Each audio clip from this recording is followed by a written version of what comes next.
സൈഡിലായിട്ട് ഓരോരുത്തരുടെ കടയൊക്കെ വരും. ഇപ്പൊ ഒരു ബർഗറൊക്കെ എടുത്ത് എന്റെ ഒരു തലക്കേക്ക് എടുത്ത് എന്റെ പൊരിയൊക്കെ വെച്ച്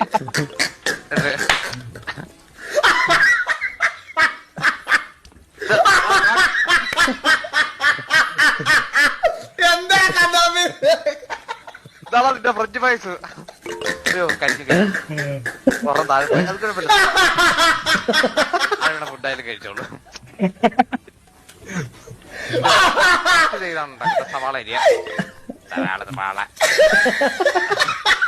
സവാള എടുക്കുക, വീട്ടിലൊരു വീട്ടിൽ ഒരെണ്ണം കരിഞ്ഞു പോയി. നീ ഇതില്ലേ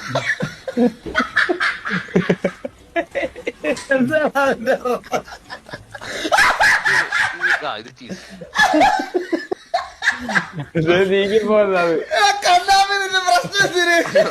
കുഴപ്പമില്ല, അത് വീണ്ടും വെക്കാം.